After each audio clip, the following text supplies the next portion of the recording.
As we meditating or reading the Word of God, there's a Bible study from the Epistle of Ephesians, chapter 1. We have completed up to 19th verse now today. We'll be taking verses 20 and 21 together. ఎఫెసీయులకు రాసిన పత్రిక 1వ అధ్యాయము 19 వరకు మనం చూస్తూ వచ్చాం. ఈ రోజు 20-21 వచనాలు చూసుకుందాం. हमारे बाइबल अध्ययन के लिए हम इफिशियन के पत्री पहला अध्याय के 19 पद तक हम मनन किए हैं. आज के मनन के लिए 20 और 21 पद को एक साथ लेंगे. Wherever you are, you can read your portion, so God may help us to understand.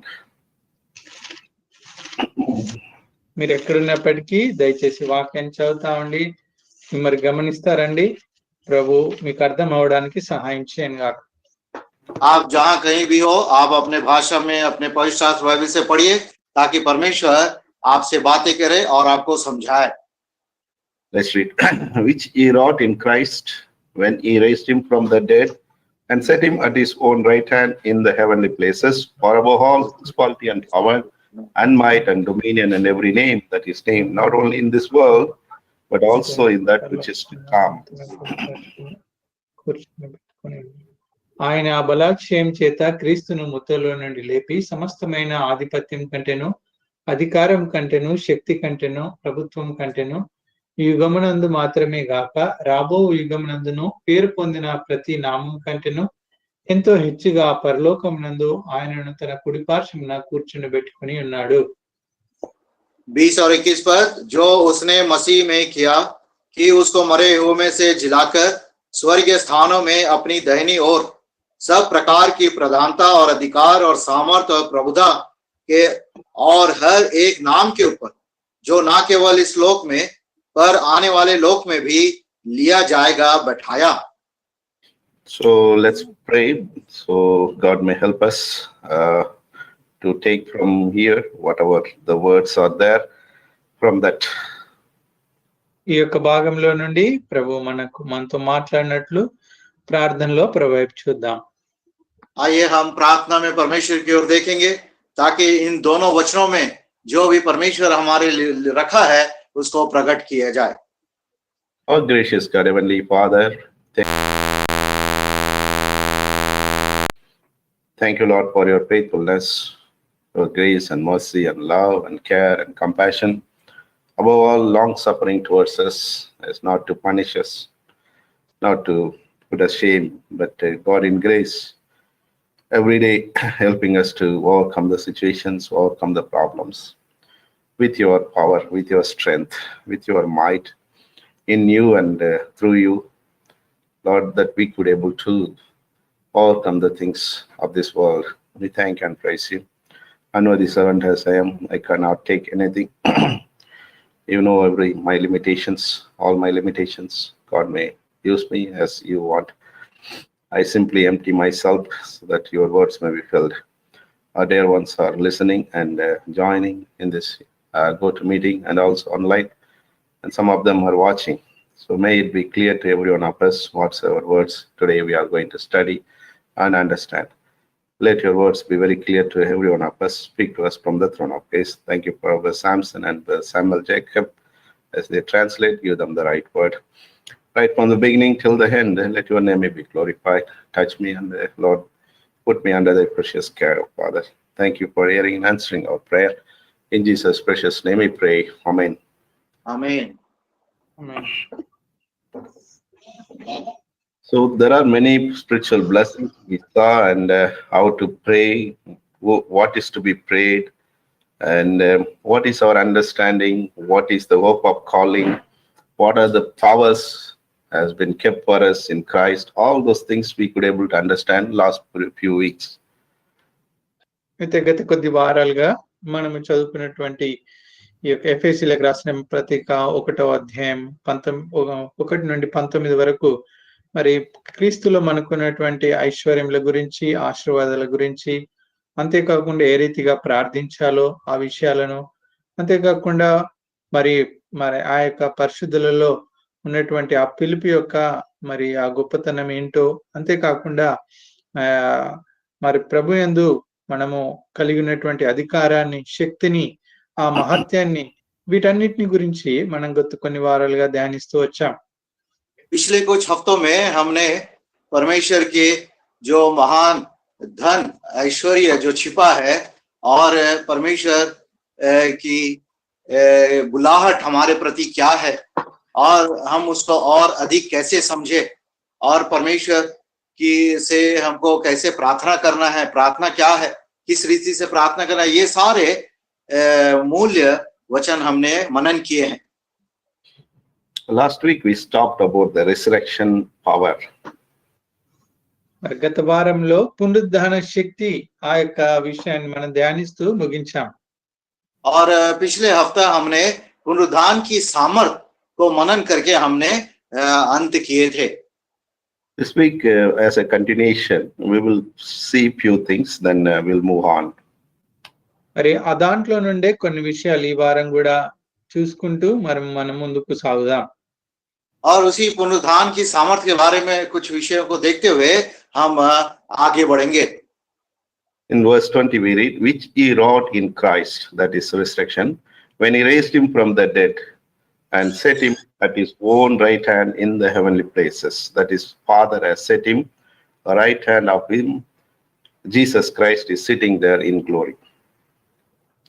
ఒకటి ఆయన, ఈ తెలుగులో 20-21 కలిసి ఉన్నాయి. ఆయన ఆ యొక్క బలాశయం చేత క్రీస్తును మృతుల నుండి లేపి ఎంతో హెచ్చుగా పరలోకమునందు ఆయనను తన కుడి పార్శ్వమున కూర్చుండబెట్టుకొని ఉన్నాడు. हम 20 पद में देखते हैं, जो मतलब परमेश्वर ने मसीह को पुनरुत्थान से के सामर्थ्य से जिलाकर अपनी ओर, मतलब परमेश्वर ने अपनी दाहिनी ओर उसे बिठाया. See, we see here the resurrection. In the resurrection, ascension of Jesus Christ is the greatest display of God's power in the history of mankind. కాబట్టి ఇక్కడ మనము యేసుక్రీస్తు ప్రభు వారి యొక్క పునరుద్ధానం గురించి చూస్తా ఉన్నాం. ఆయన తిరిగి లేవడము మరి మానవాళిలోనే అది ఎంతో గొప్ప అద్భుతమైనటువంటి విషయము. అది అంతకు ముందు ఎప్పుడు జరిగినటువంటి విషయం. मानव जाति में हम देखते हैं या चरित्र में सबसे अद्भुत जो विषय वो है प्रभु यीशु मसीह का फिर से जी उठना. In Matthew chapter 28 verse 6 we read, he is not here or he is risen, as he said, come see the place where the Lord lay. మత్తయి సువార్త 28వ అధ్యాయము 6వ వచనంలో మనం గమనించినట్లయితే అక్కడ రాయబడుతూ వచ్చింది, ఆయన ఇక్కడ లేడు, తాను చెప్పినట్టే ఆయన లేచి ఉన్నాడు, రండి ప్రభు పండుకొనిన స్థలం చూడండి. और यहाँ पे हम देखते हैं मत्ती रचित सुसमाचार 28 अध्याय और 6 पद में कहा गया कि मत डरो, वो यहाँ नहीं है परंतु अपने वचन के अनुसार जी उठा है. That means grave could not contain him. దాని అర్థం ఏంటంటే ఆ యొక్క సమాధి అతన్ని మరి బంధించలేకపోయింది, లేకుంటే కట్టి ఉంచలేకపోయింది. इसका यह मतलब है कि वो जो कब्र है प्रभु यीशु मसीह को वो बांध के नहीं रख सका. For a servant of sin, Jesus Christ's resurrection is a shame and also great terror. కాబట్టి ఎవరైతే పాపానికి దాసులై బానిసత్వంలో ఉన్నారో యేసు క్రీస్తు ప్రభు వారు తిరిగి లేవడం అనేటువంటిది వారి జీవితాలు ఎంతో భయంకరమైనటువంటి విషయం. जो पाप का दास है और जो गुलामी करता है पाप का, उसके लिए प्रभु यीशु मसीह का जी उठना एक भय और घबराहट की बात है. For the sons of God, those who believe him, it is a consolation and also it is a glory of hope. మరి ఎవరైతే దేవుని యొక్క బిడ్డలై ఉన్నారో, ఎవరైతే ఆయన యందు విశ్వాసం ఉంచుతా ఉన్నారో వారికి ఇదెంతో ఆదరణకరమైనటువంటి విషయము. అంతేకాకుండా ఇది వారికి మరి మహిమతో కూడినటువంటి నిరీక్షణ కలిగినటువంటి విషయం. लेकिन जो परमेश्वर के संतान हैं उनके लिए प्रभु यीशु मसीह का जी उठना बहुत ही सांत्वना देता है और महिमा की आशा है उनके लिए. Because Jesus is risen, that's why it is called proof to believe and it brings joy, and also it brings glory in the believer's life.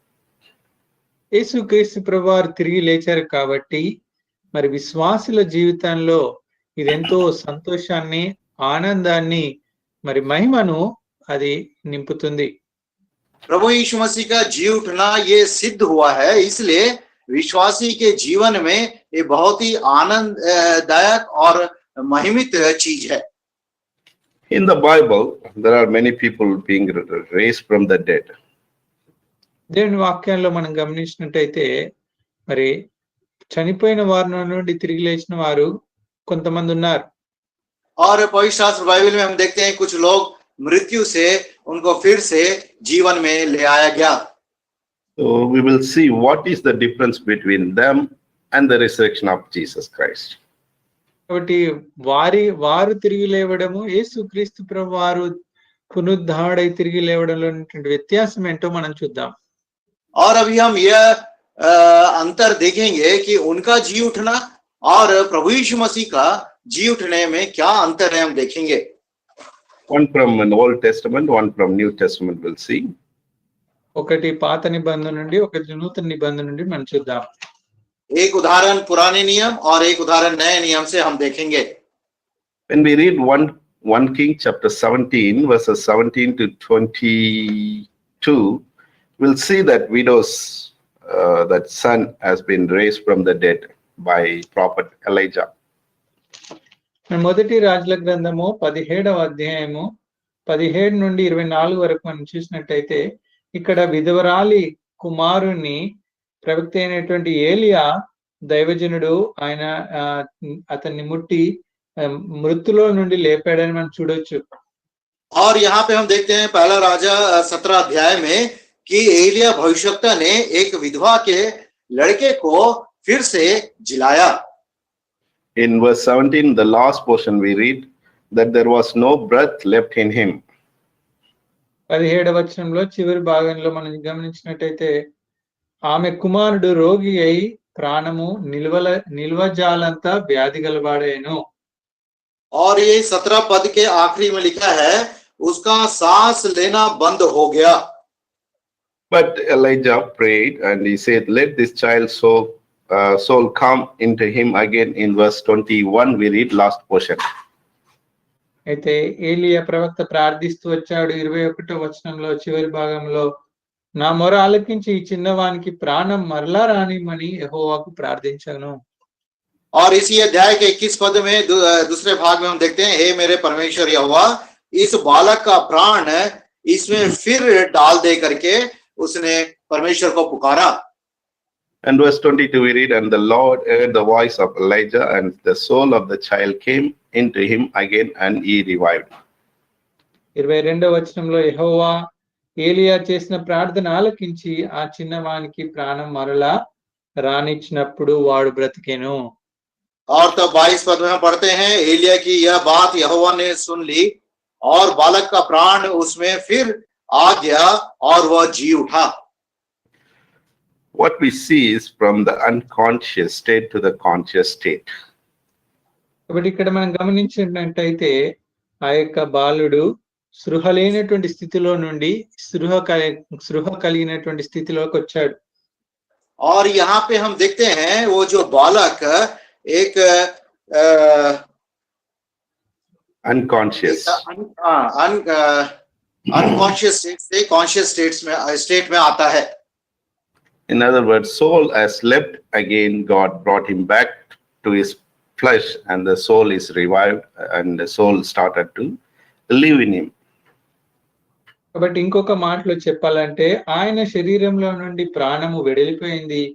ఆ యొక్క తిరిగి ప్రార్థించగా ఆయన యొక్క ప్రాణము మరలా ఆయనలోకి వచ్చింది. ఆయన బ్రతుకుతూ వచ్చాడు.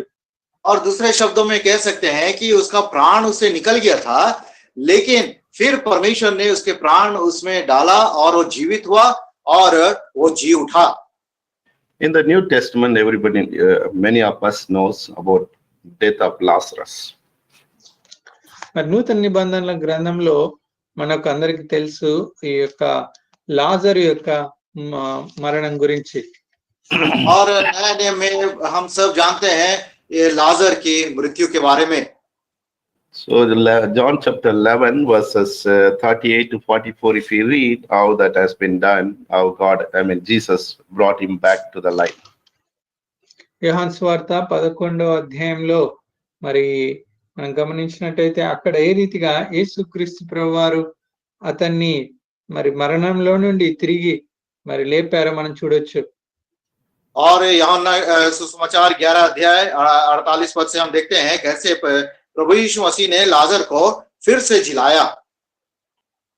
Read in 44th verse, he that was dead came forth. 44వ వచనంలో అతడు చనిపోయిన వాడు కాళ్ళు చేతులు ప్రేతల వస్త్రంతో కట్టబడిన వాడే వెలుపలికి వచ్చెను.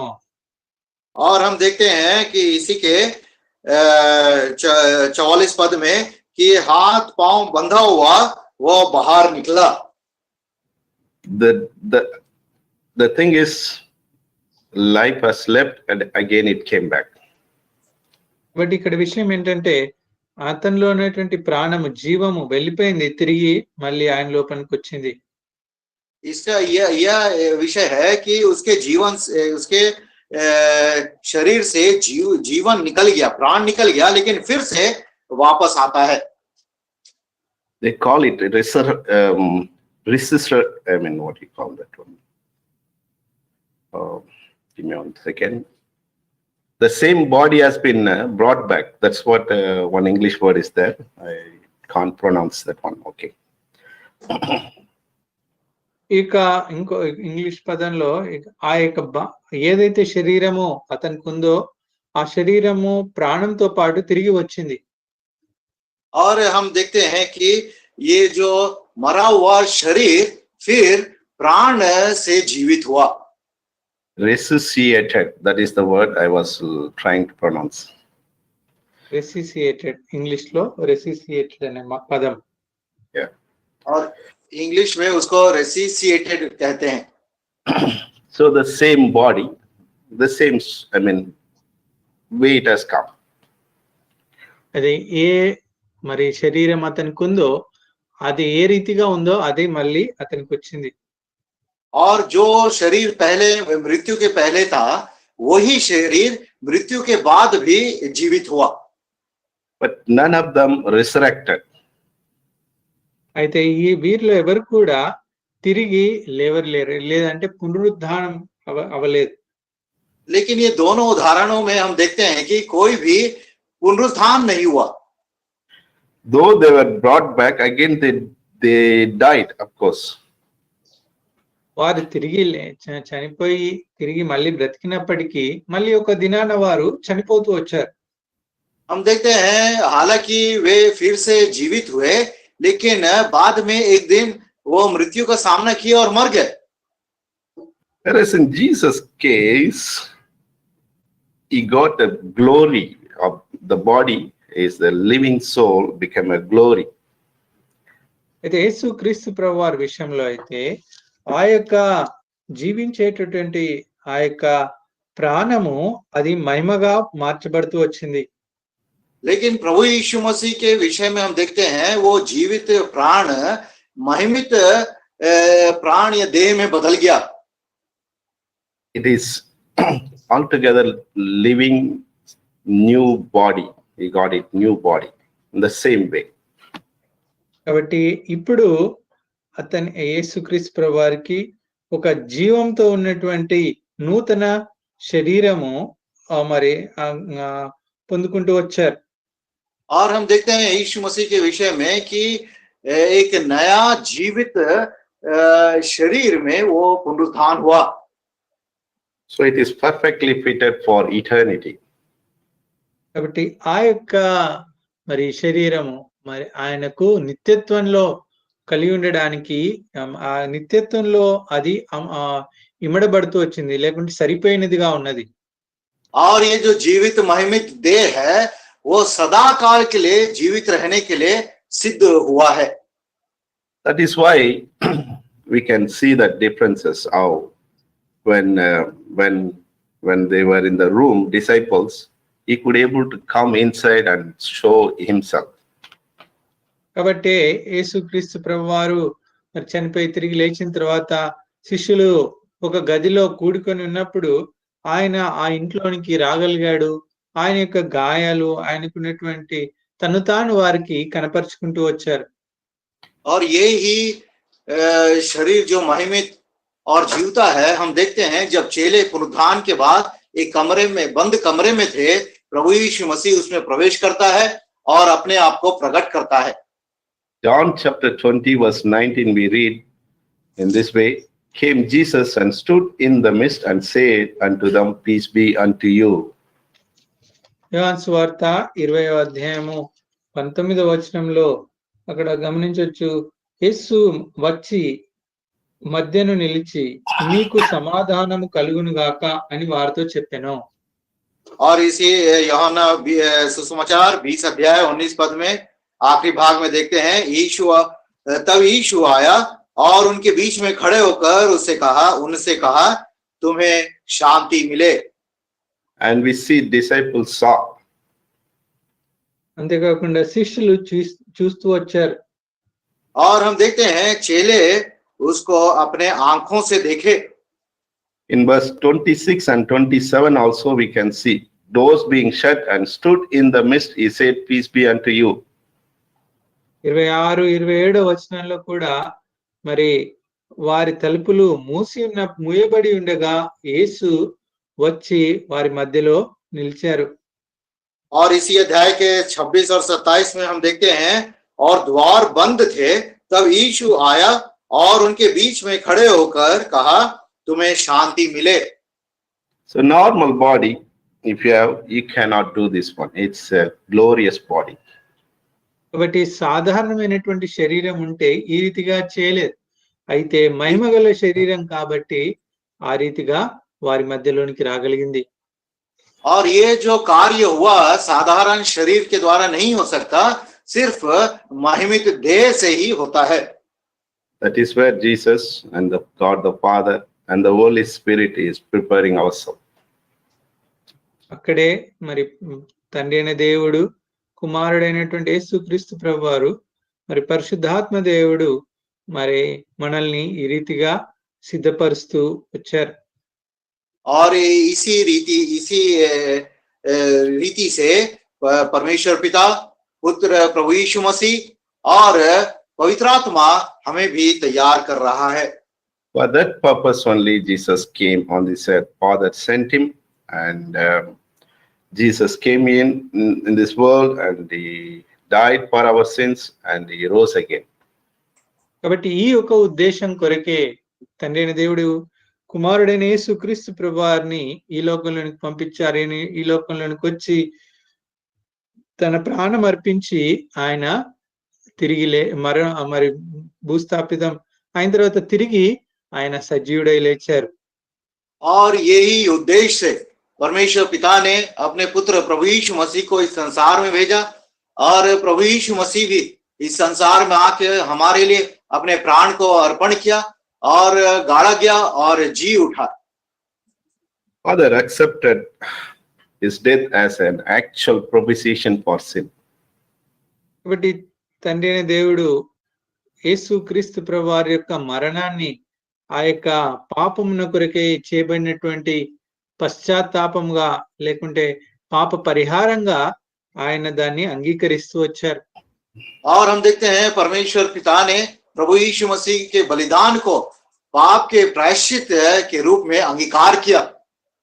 If you are write this one, it's very good, meaningful. మీరు ఒకవేళ రాస్తున్నట్టయితే దయచేసి ఇది రాసుకోండి, ఇది ఎంతో అర్థవంతమైంది. अगर आप लिख रहे हैं तो कृपया इसको लिखिए, ये हमको अच्छी रीति से समझ में आता है. On the cross, his life was the payment. ఆ కలువరి శిలువలో ఆయన జీవితము, ఆయన జీవనము అది ఒక క్రయంగా ఉన్నది. और क्रूस पर प्रभु यीशु मसीह का जो जीवन है वो एक दाम के रूप में था. And the resurrection is the proof of receipt. అయితే ఆయన తిరిగి లేవడము, పునరుద్ధానం అవ్వడం అనేది ఆ యొక్క చెల్లించిన క్రయానికి మరి ఇచ్చినటువంటి ఒక రిసిప్ట్ గా, ఒక పత్రంగా ఉన్నది. और प्रभु यीशु मसीह के पुनर्जीवन या पुनरुत्थान ये दाम के बदले में एक या सूची हम बोल सकते हैं. When he appeared to his disciples and others, that shows the payment is fully accepted. కాబట్టి ఎప్పుడైతే యేసుక్రీస్తు ప్రభువారు తన శిష్యులతో మాట్లాడి కనబడుతూ వచ్చారో, ఈ యొక్క చెల్లించినటువంటి క్రయాన్ని పరిపూర్ణంగా అది అంగీకరింపబడుతూ వచ్చింది. और जब प्रभु यीशु मसीह ने अपने आप को चेलों को दर्शन दिया, ये हम कह सकते हैं कि उसका जो दाम का पूरी रीति, वो जो दाम क्रूस पर चढ़ाया, पूरी रीति से अंगीकार किया गया. Same like what we do in the day-to-day life. When we go and purchase, we pay something and the receipt comes. We keep that receipt as a proof for us. కాబట్టి మన అనుదిన జీవితంలో కూడా మనం ఏదైనా కొనుక్కుంటే దాని క్రయాన్ని చెల్లిస్తాం. వాళ్ళు మనకు ఒక చెల్లించినందుకు రిసీట్ ఇస్తారు. ఆ యొక్క రిసీట్ ని మనం దగ్గర పెట్టుకుంటాం. మనకు అది మనం కొన్నదానికి మనకు అది ఒక గుర్తుగా ఉన్నది. और यही हम दिन प्रतिदिन के दिनचर्या में भी करते हैं कि जब हम कोई दुकान जाके कुछ खरीदते हैं तो दाम चुकाने के बाद वो हमको एक पर्ची देता है और वो पर्ची को हम रखते हैं ताकि ये हमारा सिद्ध होता है कि हम उसका दाम चुकाए हैं. So many times we listen, we meditated. This kind of process we don't easily understand. కాబట్టి అనేక సార్లు మనం చదువుతూ వచ్చాం, అనేక సార్లు మనం వింటూ వచ్చాం. ఇలాంటి ప్రక్రియ మనము అర్థం చేసుకోలేదు. कई बार हमने इसको सुना भी है, मनन भी किए हैं, लेकिन इस ऐसे प्रक्रिया को हम समझ नहीं पाते. That's why Bible study is one of the place where we can just go and little bit extra and see how that is meaningful for everyone. కాబట్టి బైబిల్ పఠనాల్లో ఇలాంటి విషయాలను మనం ఇంకా కొద్దిగా లోతుగా వెళ్ళి అవి ఏమై ఉన్నాయో దాన్ని అర్థం చేసుకోవడానికి ప్రయత్నిస్తాం. और इस कारण बाइबल अध्ययन रखा गया ताकि हम परमेश्वर के वचन को और थोड़ा गहरे रीति से जाकर मनन करके हम समझ सके. Same words, same time, many times we read, we were taking different way, of course. ఈ యొక్క మాట అనేక సార్లు మనం చదువుతూ వచ్చాం, మనము దీన్ని ధ్యానిస్తూ వచ్చాం. అది ఇంకొక రీతిగా మనం ధ్యానించి ఉండొచ్చు. और यही वचन को कई बार हमने पढ़ा भी है, कई बार हमने मनन भी किया है, कई बार हमने सुने भी है, लेकिन हर एक बार अलग अलग रीति से हम इसको ले सकते हैं. So when we come back again to Ephesians chapter 1 verse 20, when he raised him from the dead, that is, we see here ascension power. కాబట్టి ఈ యొక్క ఎఫెసీయులకు రాసిన పత్రిక 1వ అధ్యాయము 20వ వచనంలోనికి మనం వస్తే అక్కడ మనం చూడొచ్చు, ఆయన ఆ బలాత్యం చేత క్రీస్తును మృతులలో నుండి లేపి. और फिर से हम जब इफिसियों के पत्री पहला अध्याय 20 पद में आते हैं कि मसीह के उसको हुआ जिलाकर स्वर्ग अपने पुनरुत्थान की सामर्थ्य से उसे जिलाया. In Luke chapter 24 verses 50 and 51 we read, and he led them out as far as to Bethany, and he lifted up his hands and blessed them, and it came to pass while he blessed them, he was parted from them and carried up into heaven. లూకా సువార్త 24వ అధ్యాయము 50-51లో మనం చూస్తే, ఆయన బేతనీయ వరకు వారిని తీసుకుని పోయి చేతులెత్తి వారిని ఆశీర్వదించెను. వారిని ఆశీర్వదించుండగా ఆయన వారిలో నుండి ప్రత్యేకింపబడి పరలోకమునకు ఆరోహణుడాయను. लूका रचित सुसमाचार 24 अध्याय 50 और 51 पद में हम पढ़ते हैं, तब वह उन्हें बेथनिया तक बाहर ले गया और अपने हाथ उठाकर उन्हें आशीष दी, और उन्हें आशीष देते हुए वह उनसे अलग हो गया और स्वर्ग पर उठा लिया गया. He is a deity of God, so he can do anything. Natural power, gravity force, anything is going to affect him? No. కాబట్టి ఆయన దేవుడే ఉన్నాడు. ఆయన గొప్ప మరి మహిమయుక్తమైనటువంటి దేవుడే ఉన్నాడు. కాబట్టి ఆయనకు ఈ యొక్క గురుత్వాకర్షణ శక్తి లేకుంటే ఇంకేదైనా శక్తి ఆయనను ఆపగలదా? हम देखते हैं प्रभु यीशु मसीह खुद परमेश्वर है और शक्तिशाली और महान परमेश्वर, जो ये जो धरती का जो आकर्षण है क्या उसको रोक सकती है? नहीं रोक सकता है। Whenever we travel in the flight or helicopter, we see that thrusting power so much so that they have to lift that flight or helicopter, cancelling the gravity force and lifting up so that they can fly.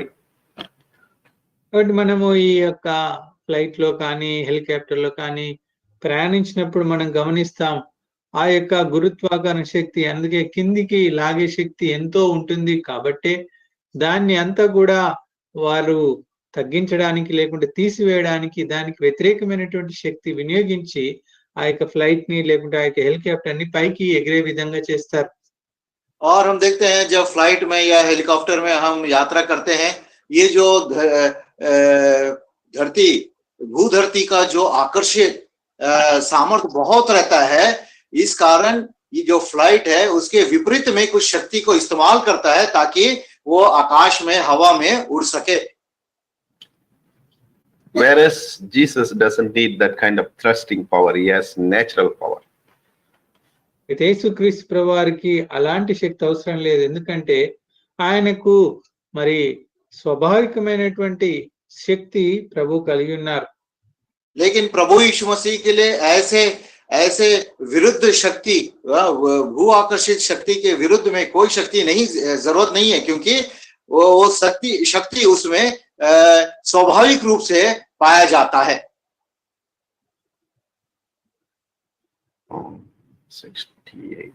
16. Psalm 116. Acts chapter 1 verse 9. చూడండి, అపోస్తల కార్యములు 1వ అధ్యాయము 9వ వచనం. प्रेरितों के काम 1 अध्याय और उसका 9 पद।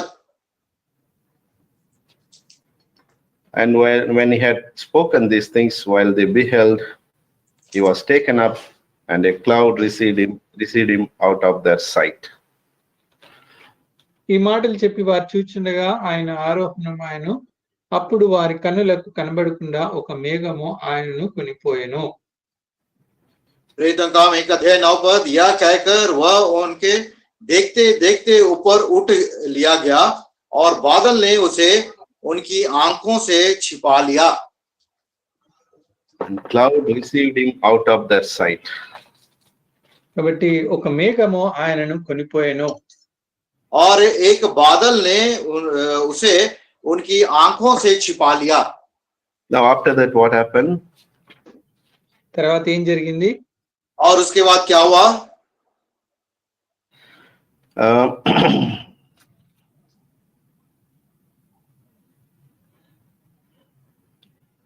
He is seated on the throne of God and the right hand side of the Father. తర్వాత తండ్రి అయిన దేవుని కుడిపార్శ్వమున ప్రభు కూర్చున్నారు. और उसके बाद हम देखते हैं प्रभु यीशु मसीह परमेश्वर पिता के दाहिनी ओर जाकर बैठ गया। Mark chapter 16 verse 19. మార్కు సువార్త 16వ అధ్యాయం 19వ వచనం. मरकुस रचित सुसमाचार 16 अध्याय और उसका 19 पद। So then after the Lord had spoken unto them, he was received up into heaven and sat on the right hand of God. ఇలాగు ప్రభువైన యేసు వారితో మాట్లాడిన తర్వాత పరలోకమునకు చేర్చుకొనబడి దేవుని కుడిపార్శ్వమున ఆసీనుడయ్యెను. 19 पद, प्रभु यीशु मसीह उनसे बातें करने के बाद स्वर्ग पर उठा लिया गया और परमेश्वर की दाहिनी ओर बैठ गया। In his glorious body, he is seated in the right hand of the Father. కాబట్టి ఆయన మహిమగల శరీరంతో దేవుని కుడిపార్శ్వమున ఆసీనుడవుతూ వచ్చాడు. उस महिमित ध्येय से परमेश्वर पिता की दाहिनी ओर जा बैठा। That's what we read in the same chapter, right? Set him at his own right hand in the heavenly places. Ephesians chapter 1 verse 20. అదే విషయాన్ని మనం ఎఫెసీయులకు రాసిన పత్రిక 1వ అధ్యాయము 20-21 వచనంలో చూస్తూ వచ్చాము. ఆయనను తన కుడి పార్శ్వమున కూర్చుండబెట్టుకొని ఉన్నాడు. और यही बात को हम इफिसियों के पत्री 1 पद में पढ़ते हैं कि मरे हुए में से जिलाकर स्वर्गीय स्थानों पर अपनी दाहिनी ओर बैठाया. The same word Jesus told in advance to the disciples and also of course many times even in the council when he was examined. కాబట్టి ఈ యొక్క విషయాన్ని యేసుక్రీస్తు ప్రభువారు తన శిష్యులతో ఆయన చనిపోక ముందే తెలియజేస్తూ వచ్చారు. అంతేకాకుండా మరి తను బోధిస్తున్నప్పుడు తను పరీక్షించిన వారు వచ్చినప్పుడు కూడా ఈ విషయాన్ని వారికి సెలవిస్తూ వచ్చారు. और हम देखते हैं प्रभु यीशु मसीह इस विषय को पहले से ही अपने चेलों से भी कहा और अपने प्रजा से भी कहा, और जब उसको परखा जा रहा था तब भी उसने ये कहा. Read that one, Matthew chapter 26 verse 64.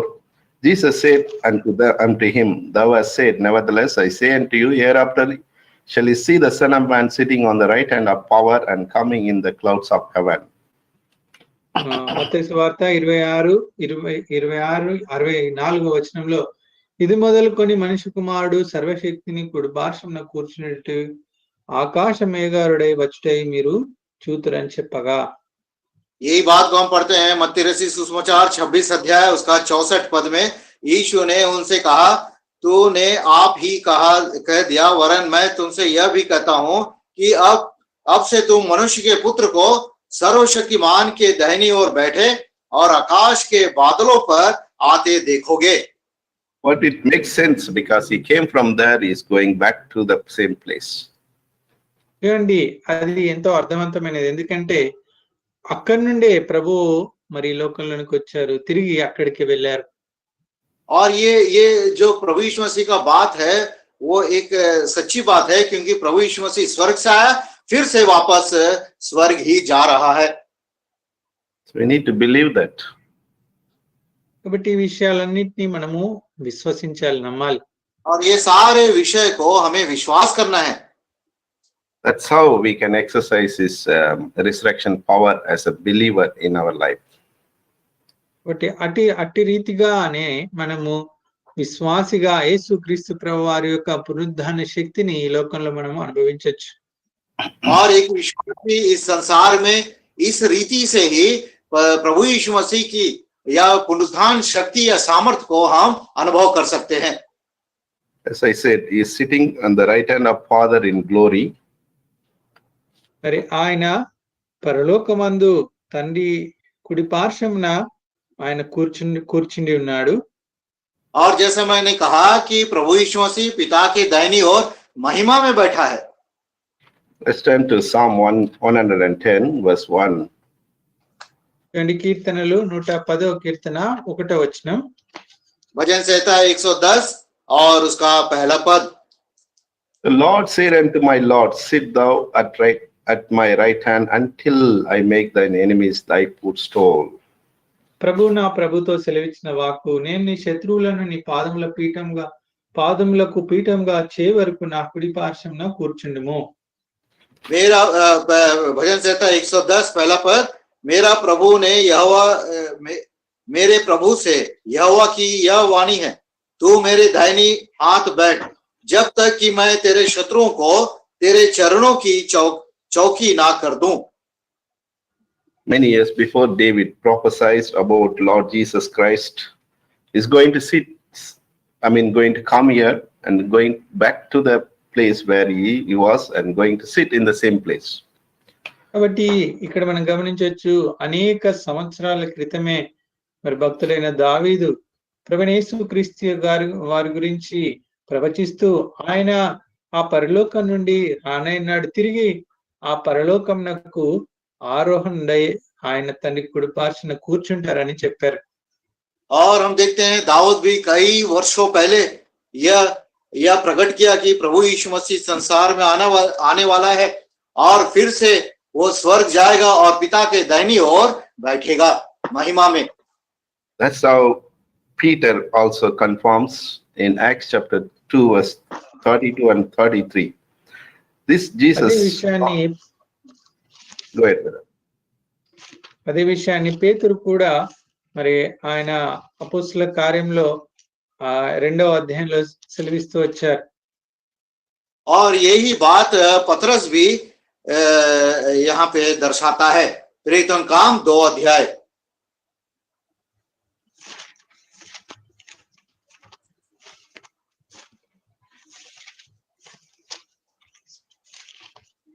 (32 and 33), that's the verse we are going to read. This Jesus hath God raised up, whereof we are all witness. Therefore, being by the right hand of God exalted. 32-33 వచనం అపోస్తుల కార్యంలో 2వ అధ్యాయం 32-33. ఈ యేసును దేవుడు లేపెను, దీనికి మేమందరం సాక్షులము కాగా ఆయన దేవుని కుడి పార్శ్వమునకు హెచ్చింపబడినాడు. देखिए प्रेरित पतरस भी यही शब्द को कहता है। प्रेरितों काम 2 अध्याय 32 और 33 में इसी यीशु को परमेश्वर ने जिलाया, जिसके हम सब गवाह हैं। इस प्रकार परमेश्वर के दाहिने हाथ से सर्वोच्च पद पाकर वह पिता से वह पवित्र आत्मा पिता के दाहिनी ओर दाहिने हाथ में सर्वोच्च में बैठा है। So he came in this world, he accomplished his purpose, and he is gone back to the same place where he came from. కాబట్టి ఆయన ఈ లోకంలోనికి వచ్చారు. ఏ యొక్క ఉద్దేశంతో ఈ లోకంలోనికి వచ్చారో ఆ యొక్క పనిని ఆయన ముగిస్తూ వచ్చారు. తిరిగి ఆ పరలోకానికి ఆరోహణుడై తండ్రి కుడి పార్శ్వమున కూర్చున్నారు. हम देखते हैं प्रभु यीशु मसीह स्वर्ग से आया इस संसार में, और जो कार्य उसे पूरा करना था वो पूरा किया, और फिर से जाकर वही स्थान पर बैठा जिस स्थान से वो इस संसार में आया। Now what he is doing there? కాబట్టి ఇప్పుడు ఆ పరలోకంలో ప్రవేశిస్తా ఉన్నారు. और अब वो स्वर्ग में दाहिनी ओर बैठे हुए प्रभु यीशु मसीह क्या कर रहा है? In Romans chapter 8 verse 34 we read, who is he that condemned? It is Christ that died, yeah, rather that is risen again, who is even at the right hand of God, who also maketh intercession for us. ఈ యొక్క విషయాన్ని రోమా 8:34లో మనం చదవచ్చు. శిక్ష విధించేవాడు ఎవడు? చనిపోయిన యేసు క్రీస్తు యేసే. అంతేకాదు మృతుల్లో నుండి లేచిన వాడును దేవుని కుడి పార్శ్వమున ఉన్నవాడును మన కొరకు విజ్ఞాపనము కూడా చేయవాడు ఆయనే. देखिए क्या लिखा गया है रोमियों के पत्री 8 अध्याय उसका 34 पद में, फिर कौन है जो दंड की आज्ञा देगा? मसीह ही है जो मर गया वरन मुर्दों में से जी भी उठा और परमेश्वर के दाहिनी ओर है और हमारे लिए निवेदन भी करता है। So you know, Satan condemns and people condemns, world condemns, even ourselves, myself. I myself condemn myself, but Jesus never condemns anyone. కాబట్టి లోకము మనల్ని ఉపేక్షించవచ్చు, లోకము మనల్ని తృణీకరించవచ్చు, మనమే మనం ఉపేక్షించుకోవచ్చు, మనమే లేకుంటే మన చుట్టూ ఉన్న వారు మనం తృణీకరించవచ్చు, ఉపేక్షించవచ్చు. కానీ యేసుక్రీస్తు ప్రభువారు ఎవరిని కూడా ఉపేక్షించరు లేకుంటే తృణీకరించరు అని చెప్పొచ్చు. हम देखते हैं कि संसार, शैतान और संसार के लोग, और कभी कभी मैं स्वयं खुद को दंड देता हूं या निंदा सौंपता हूं मेरे ऊपर, लेकिन प्रभु यीशु मसीह कभी भी हमको ना दंड देता है ना हम पर निंदा डालता है। Above all, Satan is constantly accusing us, because whenever we make mistake, you tell he is your child, you see he is your beloved son, like that, but what he is doing, you see, like that he will accuse. ఇంకా అన్నిటికంటే గొప్పగా సాతానుడు మనం ఎప్పుడైతే తప్పు చేస్తామో మన గురించి ఎప్పుడు దేవుని దగ్గర నింద మరి మోపేవాడుగా ఉన్నాడు. చూడు నీ కుమారుడు అంటావు, చూడు ఏ రీతిగా ఆయన పాపంలో పడి ఉన్నాడో, ఏ రీతిగా నీకు విరోధంగా పాపం చేస్తా ఉన్నాడో అని దేవుని యొద్ద మరి నిందలు లేకుంటే చెప్పేవాడుగా ఉన్నాడు. परमेश्वर के संतान के नाते जब हम गलती करते हैं, जब हम पाप करते हैं, शैतान हमेशा परमेश्वर के सामने हमारे ऊपर निंदा डालता है, कहता है कि देख तेरा बेटा, तेरा बेटी तेरे विरुद्ध में और तेरे तेरे वचन के विरुद्ध में कैसे पाप कर रहे हैं और चल रहे हैं। This afternoon, I had a little bit angry with one of the customer. After completing this message, I was just kneeling down and praying. I was sure that Satan would have condemned about me because I got a little angry on that time. కాబట్టి ఈ మధ్యాహ్నం కూడా నేను ఈ మరి మాట్లాడుతా ఉన్నప్పుడు ఒక కస్టమర్ తో మరి నేను కోప్పడుతూ వచ్చాను. అయితే తర్వాత ఈ యొక్క వాక్యం చదివి నేను ధ్యానించి నేను ప్రార్థిస్తా వచ్చినప్పుడు నేను అనుకున్నాను, నిజంగా మరి నేను కోప్పడ్డాను కాబట్టి సాతానుడు దేవుని దగ్గర నా గురించి నింద మోపి ఉండవచ్చని నేను అనుకున్నాను. और दोपहर के समय में मैंने एक ग्राहक से थोड़ा गुस्से से बातें किया और उसके बाद जब मैं वचन को पढ़ के प्रार्थना करने लगा तो मैं सोचने लगा कि निश्चित रूप से शैतान आज परमेश्वर के सामने, पिता के सामने मुझ पर निंदा डाला होगा। So God reminded me, then I have to confess. Then it is now, God says, He has already confessed, I have taken everything, it is cancelled. అయితే దేవుడు నాతో మాట్లాడుతూ వచ్చాడు, బయలుపరుస్తూ వచ్చాడు. మరి నువ్వు ఒప్పుకున్నావు కాబట్టి వీటన్నిటిని నేను క్షమించాను, వీటన్నిటిని నేను తీసివేశాను అని నాకు నిశ్చయితనిచ్చారు. और परमेश्वर ने जब मैं यातना किया, मैं क्षमा मांगा तो कहा ये सारे चीज मैं पहले ही क्रूस पर चढ़ा दिया हूं और निंदा को हटा दिया हूं करके मुझको सांत्वना दिया। That's how Jesus said in John chapter 3 verses 17 and 18, for God sent not his son into the world to condemn the world, but that the world through him might be saved. He that believeth on him is not condemned. కాబట్టి ఇదే విషయాన్ని మనం యోహాను సువార్త 3వ అధ్యాయము 17-18 వచనంలో చూడొచ్చు. లోకము తన కుమారుని ద్వారా రక్షణ పొందుటకే గాని లోకమునకు తీర్పు తీర్చుటకు దేవుడు ఆయనను లోకంలోనికి పంపలేదు. ఆయన యందు విశ్వాసం ఉంచిన వారికి తీర్పు తీర్చబడదు. यही बात हम पढ़ते हैं यूहन्ना रचित सुसमाचार 3 अध्याय 17 और 18 पद में कहा गया, परमेश्वर ने अपने पुत्र को जगत में इसलिए नहीं भेजा कि जगत पर दंड की आज्ञा दे, परंतु इसलिए कि जगत उसके द्वारा उद्धार पाए। जो उस पर विश्वास करता है उस पर दंड की आज्ञा नहीं होती। In this Ephesians of Epistle 1, we read in the beginning, in Christ there are many things available.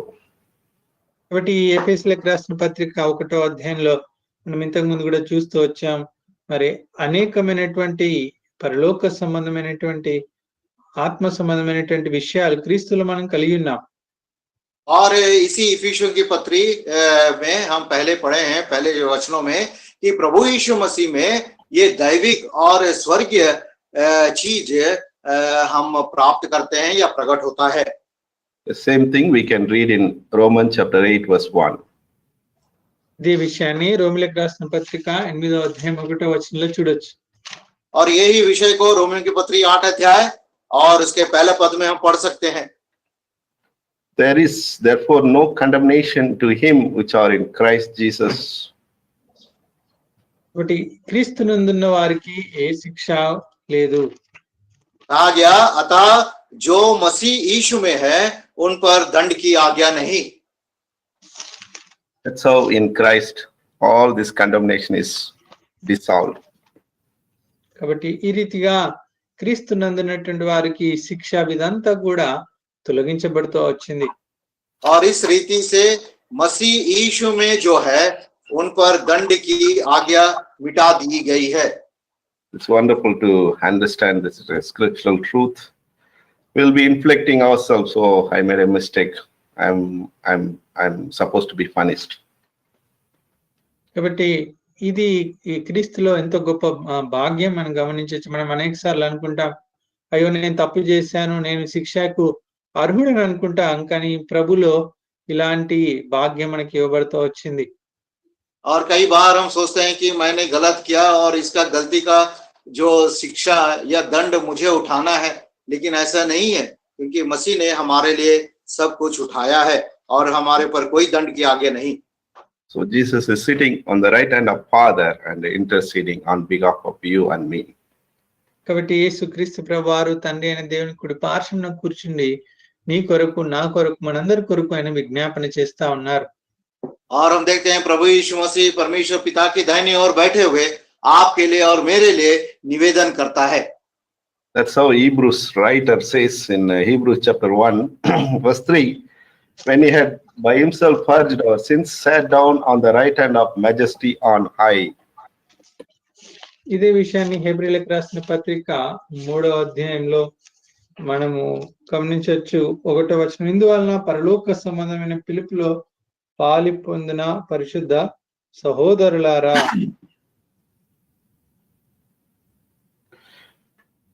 Sorry.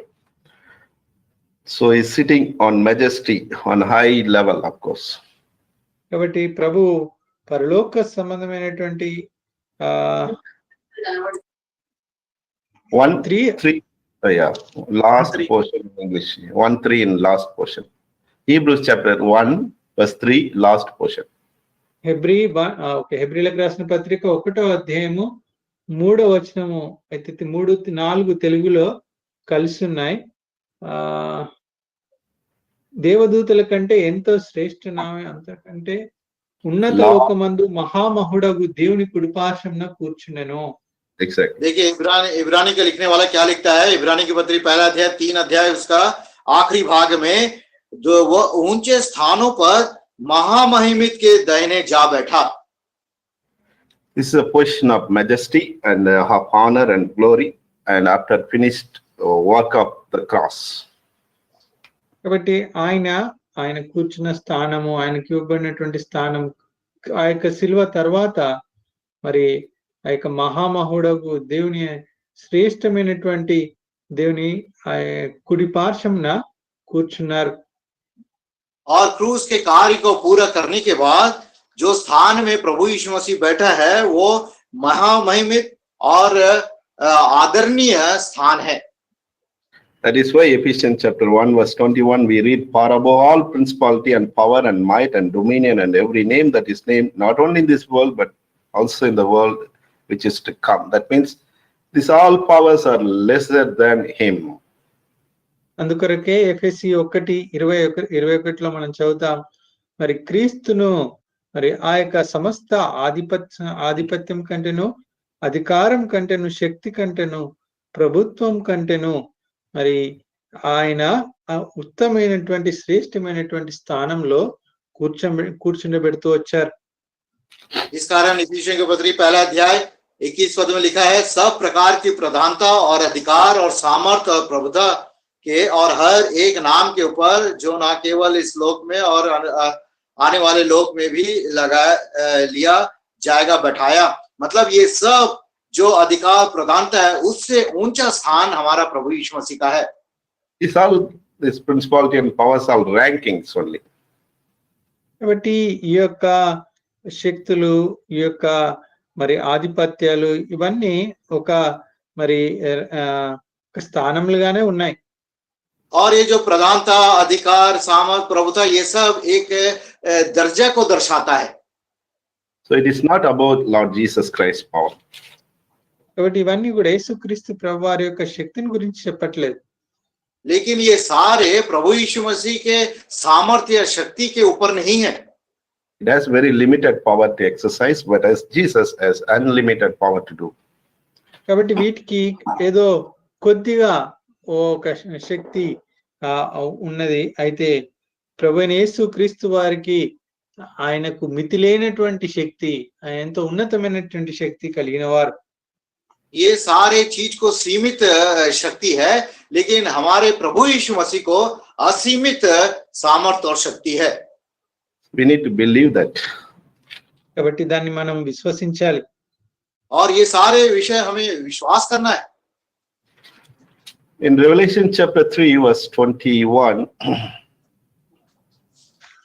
ప్రకటన గ్రంథము 3వ అధ్యాయం 21వ వచనంలో, प्रकाशित वाक्य 3 अध्याय उसके 21 पद में, to him that overcometh will I grant to sit with me in my throne, even as I also overcame and am set down with my Father in his throne. నేను జయించి నా తండ్రితో కూడా ఆయన సింహాసనమందు కూర్చుండి ఉన్న ప్రకారము జయించు వానిని నాతో కూడా నా సింహాసనమందు కూర్చుండనిచ్చెదను.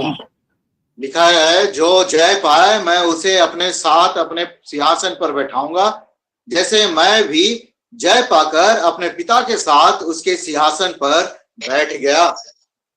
Jesus promises, a promise is that those who are overcoming, they will be having that privilege. కాబట్టి యేసుక్రీస్తు ప్రభువారు ఇక్కడ వాగ్దానం ఇస్తా ఉన్నారు, ఎవరైతే జయ జీవితం కలిగి ఉంటారో వారు మరి నాతో కూడా కూర్చుండబెట్టుకుంటానని సింహాసనం ఉంటుందని చెప్తూ వచ్చారు. और प्रभु यीशु मसीह उनको ये प्रतिज्ञा देता है जो जय पाते हैं कि ऐसा सौभाग्य उन्हें मिलेगा कि मेरे सिंहासन पे तुम बैठोगे. Among all 7 churches, this Thyatira church is the worst church. Yet God promises, if you overcome that limitations, he'll be granted to sit in the right hand of Father. చూడండి, ఈ యొక్క 7 సంఘాల గురించి ఈ ప్రకటన గ్రంథంలో రాయబడినటువంటి 7 సంఘాల్లో ఈ యొక్క తురైతెరై సంఘము మరి ఎంతో మరి దిక్కుమాలిన స్థితి, దౌర్భాగ్య స్థితి అని ఇక్కడ రాయబడతా వచ్చింది. అలాంటి స్థితిలో ఉన్నదానికి కూడా దేవుడు వాగ్దానం చేస్తూ వచ్చాడు, ఒకవేళ మరి నువ్వు జయించినట్టయితే, జయ జీవితం కలిగినట్టయితే నీకు సింహాసనం ఉంటుందని. यहाँ प्रकाशित वाक्य में जो 7 कलीसिया को लिखते हुए या ये कलीसिया को, हालांकि वो प्रभु परमेश्वर के सामने वे दृष्टि में ठीक नहीं थे, फिर भी ऐसे लोगों को कहता है कि जो जय पाए मैं मेरे सिंहासन पर बैठाऊंगा. In other words, however your worst condition, however your sinful condition, however you are having that kind of thought that nobody can save me, if you repent, if you come to Jesus, he assures that he will grant everything for you. కాబట్టి నువ్వు ఎంత దీన స్థితిలో ఉన్నా, ఎంత దౌర్భాగ్య స్థితిలో ఉన్నా, ఎంత పాపంలో పడి ఉన్నా, నువ్వు పశ్చాత్తాపంతో యేసుక్రీస్తు ప్రభువారి యొద్దకు వచ్చి ఆయన సన్నిధిలో వేడుకున్నట్టయితే ప్రభువు నీకు కూడా ఇలాంటి గొప్ప ఆధిక్యత, మరి రక్షణ, అంతేకాకుండా గొప్ప నిరీక్షణ నీకు అనుగ్రహిస్తారు. अगर हम सोचते हैं कि मैं बहुत अभागा हूं, मैं बहुत ही दुर्दृष्टि स्थिति में हूं और मुझे कोई बचा नहीं सकता, लेकिन विश्वास के द्वारा जब प्रभु यीशु मसीह के पास आओगे और उसे अपना उद्धारकर्ता करके ग्रहण करोगे, तो ये सारे आशीष प्रभु यीशु मसीह के द्वारा आपको प्राप्त होगा. So there is a great chance those who are not yet able to overcome the situations. కాబట్టి ఇంకా ఎవరైతే వారి పరిస్థితులను జయించలేనటువంటి స్థితిలో ఉన్నారో మరి ఇది గొప్ప మరి భాగ్యము లేకుంటే అవకాశం అని మనం గమనించవచ్చు. और अब तक जो भी ऐसे जय का जीवन नहीं जी पा रहे हैं, उनको ये एक अच्छा मौका है ताकि अपने जीवन में जयवंत बन जाए. Jesus is sitting on the right hand of Father, interceding, and it is a glorious place. It's a powerful place, honorable place, majestic place. Yet in one instant, Jesus stood up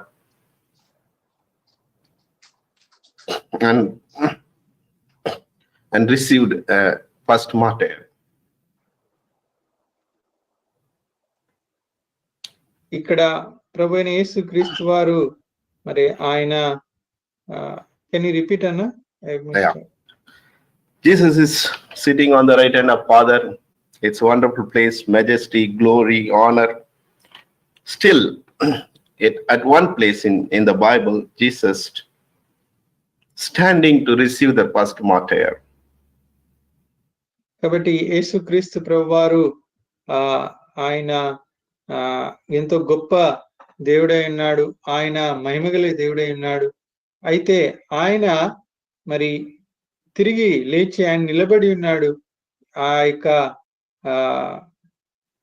ఆయన పునరుద్ధరణై లేచి నిలబడి ఉన్నాడు నిన్ను స్వీకరించడానికి.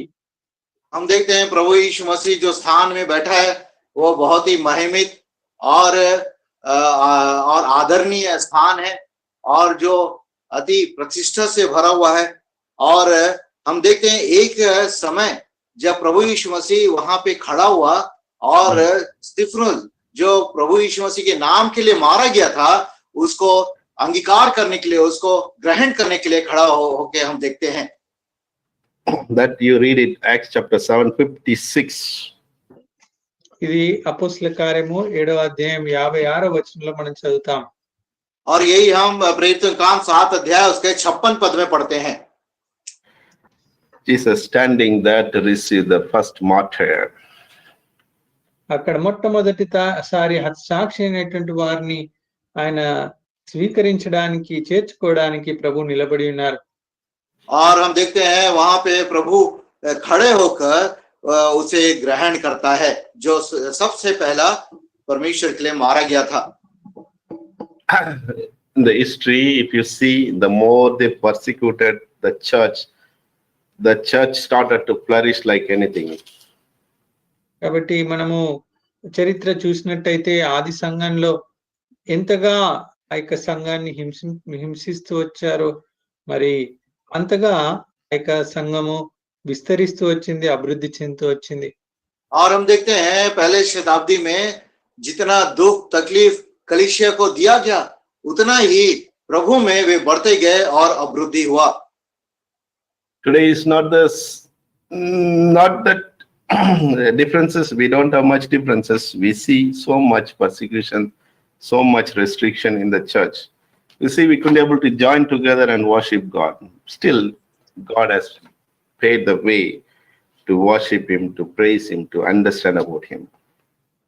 కాబట్టి ఈ దినాల్లో కూడా మనం గమనించినట్టయితే ఎంతో శ్రమ, ఎంతో మరి ఆటంకాలు ఉన్నాయి. మనం కూడా కలిసి ప్రభుని స్తుతించలేము, ఆరాధించలేము. అయినప్పటికీ ప్రభు ఈ రీతిగా మనకు ప్రభుని స్తుతించడానికి, దేవుని యొక్క వాక్యాన్ని ధ్యానించడానికి, దేవుని యొక్క మాటలు వినడానికి ప్రభు మనకు కృపను అనుగ్రహిస్తా ఉన్నారు. हम देखते हैं उस समय से अभी के समय उसमें कोई अंतर नहीं देखते हैं, और अभी के समय में भी ऐसी परिस्थिति है जहां पे हम एक होकर मिलकर परमेश्वर की आराधना नहीं कर सकते, लेकिन फिर भी परमेश्वर अपने दया में परमेश्वर के वचन के द्वारा हमसे बातें करता है और हमको संभाल के रखा है। So the idea is Satan may bring so many troubles, but it cannot contain. కాబట్టి సాతాను అనేకమైన ఆ కార్యాలు, ఆటంకాలు తీసుకొని రావచ్చు, అయితే అవన్నీ కూడా ప్రభు ఎదుట నిలవలేవు. और हम देखते हैं शैतान कई सारे दुख मुसीबत हमारे जीवन में ले आ सकते हैं, लेकिन हमको बांध करके नहीं रख सकता है। One way he wanted to stop the work of God, the other way God opens many channels to flourish. ఒక వైపు నుండి దేవుని యొక్క పని ఆపడానికి శత్రువు ప్రయత్నిస్తాడు, మూసివేస్తాడు. అయితే దేవుడైతే ఇంకొక మాధ్యంలో అనేక రీతిలుగా దేవుని పనిని చేయడానికి, అది విస్తరింపబడడానికి ప్రభు ద్వారాలు తెరచేస్తాడు. शैतान चाहता है कि हमारे एक मार्ग को बंद कर दे, लेकिन परमेश्वर और कई सारे ऐसे मार्ग खोलता है जिसके द्वारा हम और आगे और उसकी अभिवृद्धि हो सके। Zechariah chapter 2 verse 13 and Isaiah chapter 26 verse 21, if you take that verses speaks about few things, but we don't have time to explain.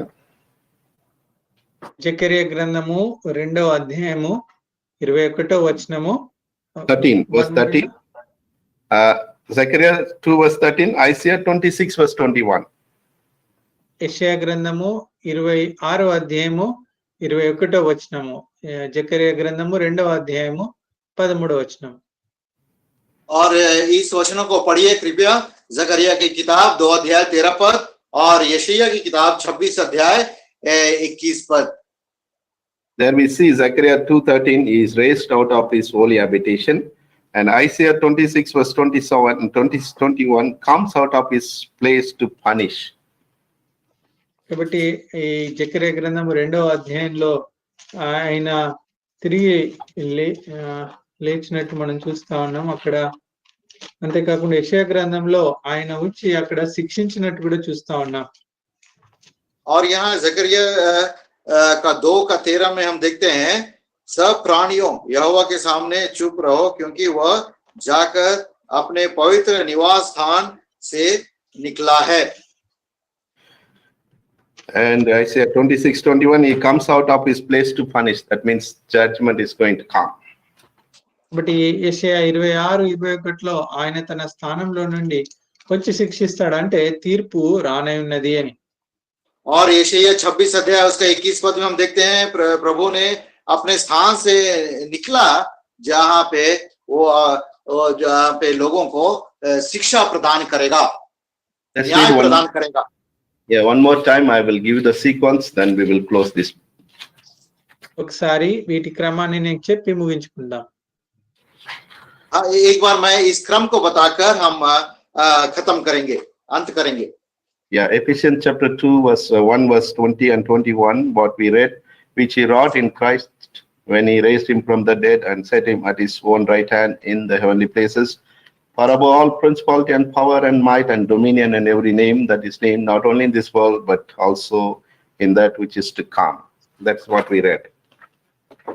కాబట్టి ఎఫెసీయులకు రాసిన పత్రిక 1వ అధ్యాయం 20-21 వచనము, ఆయన బలాశయం చేత క్రీస్తును మృతుల్లో నుండి లేపి సమస్తమైన ఆధిపత్యం కంటెను, అధికారం కంటెను, శక్తి కంటెను, ప్రభుత్వం కంటెను, యుగం నందు మాత్రమే గాక రాబో యుగం నందు పేరు పొందిన ప్రతి నామం కంటెను ఎంతో హెచ్చుగా పరలోకం నందు ఆయనను తన కుడి పార్శ్వమున కూర్చునబెట్టుకుని ఉన్నాడు. ये हम पढ़ते हैं इफिसियों के पत्री 1 अध्याय 20 और 21 पद में, जो उसने मसीह में किया कि उसको मरे हुए में से जिलाकर स्वर्ग स्थानों में अपनी दाहिनी ओर सब प्रकार की प्रधानता और अधिकार और सामर्थ्य और प्रभुता के और हर एक नाम के ऊपर, जो ना केवल इस लोक पर आने वाले लोक में भी लिया जाएगा, बैठाया. So we see that sequence, sitting with power and authority. కాబట్టి ఆయన ఇక్కడ మనం క్రమాన్ని చూస్తే ఆయన శక్తితో మరి అధికారంతో ఆయన కూర్చుని ఉన్నాడు. और ये क्रम को हम देखते हैं कि प्रभु यीशु मसीह दाहिनी ओर प्रधानता, अधिकार, सामर्थ्य और प्रभुता के साथ बैठा है. He raised up and stand to receive the martyr. ఆయన నిలబడి ఆ యొక్క మరి హతసాక్షి అయినటువంటి వాడిని స్వీకరించడానికి నిలబడి ఉన్నాడు. और वही स्थान में प्रभु खड़ा होकर प्रभु के लिए जो मारा गया था स्तिफनुस को स्वीकार करता है. Those people are called blessed people. వారు ఆశీర్వదింపబడినటువంటి జనాంగం అని చెప్పబడతారు. और ऐसे प्रजा बहुत ही आशीषित या धन्य प्रजा है. In Zechariah 2:13 we see raised out of his holy habitation. That means he's preparing to come.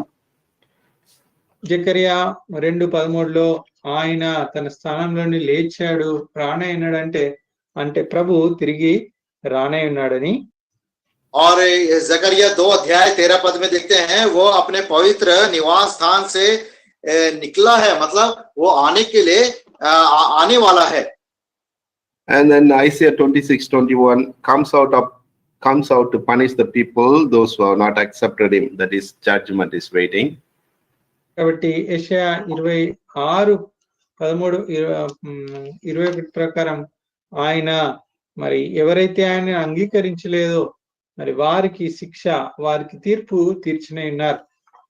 और हम देखते हैं यशायाह की किताब 26 अध्याय 21 पद में, दंड देने के लिए अपने स्थान से चला आता है, जो प्रभु यीशु मसीह पर विश्वास नहीं करेंगे उसके ऊपर दंड देने के लिए वह निकल आता है. Disciples saw his ascension. శిష్యులు ఆయన తిరిగి లేవడం చూస్తూ వచ్చారు. चेले ने उसके रूपांतर होने के या ऊपर प्रस्थान होने को देखे हैं.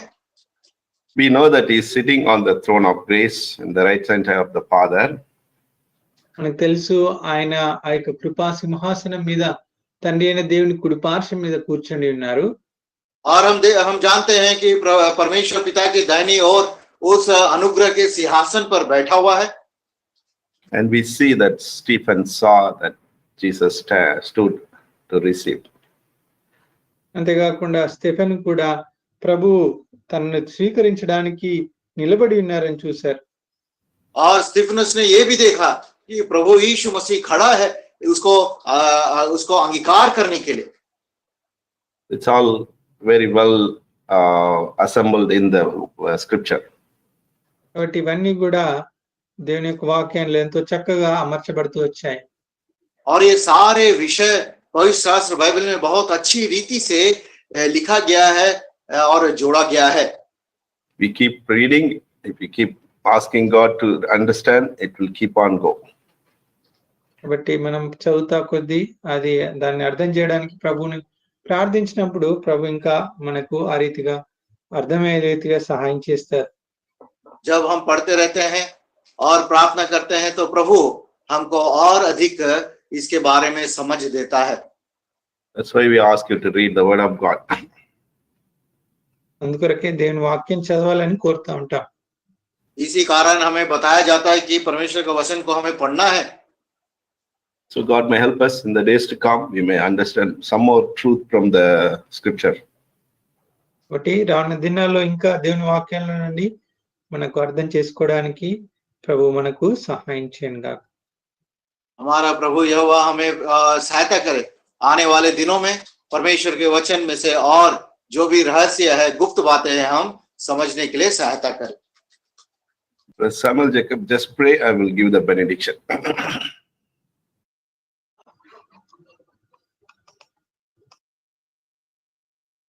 Gracious, merciful, living and loving Lord,